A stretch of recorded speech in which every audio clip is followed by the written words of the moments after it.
If you ever wanted to know how to epoxy your garage floor, well, you're in luck, because today we're going to show you all the steps you need. We're going to be putting down an epoxy floor in this garage, so let's just jump right in. Putting down an epoxy floor really improves the space and adds a layer of protection. This transformation is one of the most satisfying projects you can do, but it has a few steps that sometimes are overlooked. So today, I'm going to walk you through all the steps as we epoxy this garage floor.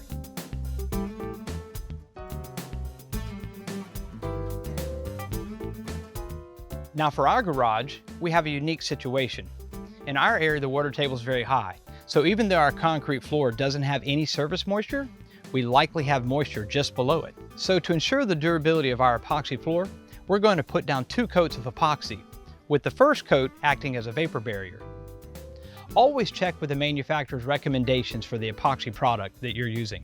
For this garage floor coating kit, it's recommended that you use an additional coat of the same epoxy that is in the kit for the base, because it will create the most durable bond to ensure long-term performance.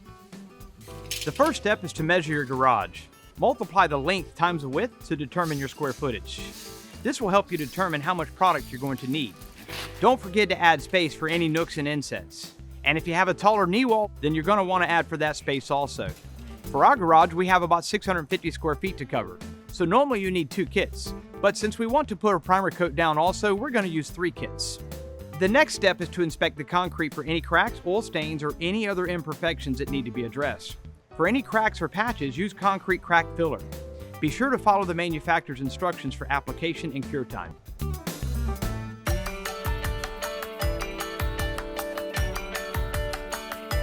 Here are the tools and materials you'll need to complete this project.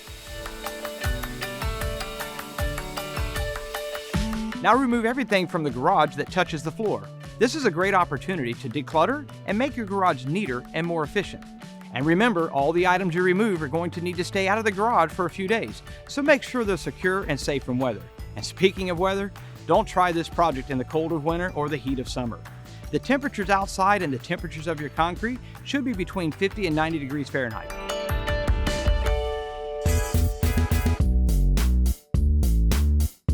Once everything is out of your garage, you will need to clean and degrease the garage floor. Use a blower to get the debris out and then sweep to get out the remaining dust. It's extremely important to start with a clean floor, so our epoxy will properly adhere. Now that all the dust is out, we're ready to wash and scrub the floor with a degreaser solution to remove any stains and residue. First, you'll need to dilute our degreaser in a bucket of water. Then you will want to wet the concrete, pour our degreaser onto the areas that need to be cleaned, and then scrub vigorously with a stiff brush.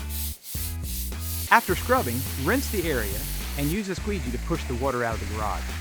For heavier stains, repeat this process until clean.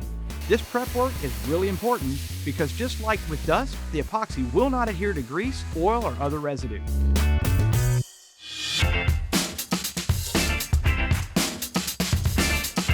Now that our garage is fully clean, we need to prepare the surface for the epoxy. In order for the epoxy to properly bond with the concrete, the surface needs to be porous. This can either be done by grinding the surface or by etching it with an acid wash. Both options are a good way to prepare the concrete. Today, we're going to do the acid etch because it's more DIY friendly.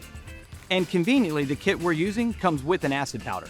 We're going to mix it with the correct amount of water in a 5-gallon bucket, then stir it until it's completely dissolved. Rubber gloves and protective eyewear are a must during this step. Stir the acid solution with a paint stir stick. Be sure not to use the same stick for stirring the epoxy later. It's also important if your kit comes with mixing buckets for the epoxy, do not use those buckets for the acid etch. Now that our etching solution is mixed, we're ready to apply it. You can pour it from the bucket, or if you'd like to be more precise, you can use a plastic watering can. It is important to pre-wet the floor before pouring on the acid etch solution. The concrete must stay damp during the entire etching process. Pour the solution on a section of the floor and then scrub vigorously to ensure the product is getting into the concrete. Continue this throughout the entire garage, paying close attention to the high traffic areas. The etch needs to stay on the floor for at least 15 minutes or longer before rinsing. When you're done etching the entire garage, rinse it thoroughly with a hose or pressure washer. Once the garage has been fully rinsed, squeegee the floor and allow to dry completely for 24 to 48 hours.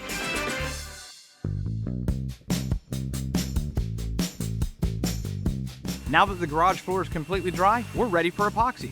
But before we start, we're going to make sure that the floor is dust-free again. Next, we need to tape up our edges.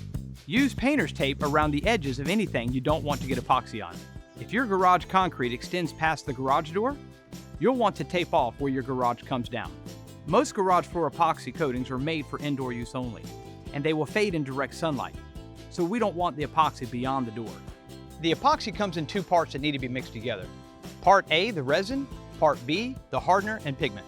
Once these are mixed, we only have 45 minutes to get all the mixed product onto the concrete surface before it starts to harden. This is called pot life.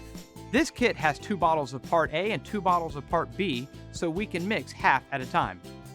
This allows thorough work without rushing to finish before all the epoxy hardens. Start by pouring Part A into the supplied bucket. Next, shake the Part B bottle for 3 minutes in all directions. This ensures that the pigment is evenly distributed throughout the bottle. Once Part B has been shaken for 3 minutes, pour it into the bucket with Part A. Mix the contents of the bucket for at least 5 minutes with the stir stick. Make sure to scrape the sides and bottom of the bucket to ensure that all the material is thoroughly mixed. Once everything's thoroughly mixed, pour it into a disposable paint roller tray. Start by painting the epoxy around the edges with a 3-inch brush to get the walls, corners, and other hard-to-reach places. Next, use a roller to start rolling the epoxy onto the floor in small sections. It's best to do an M pattern or a W pattern to spread it evenly as you move the product. As each section is completed, immediately add decorative flakes. Since we're applying 2 coats of epoxy, we will only do this on our second coat. If you are applying 2 coats of epoxy, be sure to allow the first coat to dry completely for 10 to 36 hours before applying the second coat. For the second coat, we'll repeat the exact same steps as before, but now add decorative flakes while applying the second coat. To ensure even coverage, toss small handfuls of the flakes upwards above each section as you complete it. Continue this process one section at a time, slightly overlapping the paint from one section to another, working from the back towards the front of the garage. Now we just have to let it dry. It should be dry enough for foot traffic in 10 hours and vehicle traffic in 36 hours.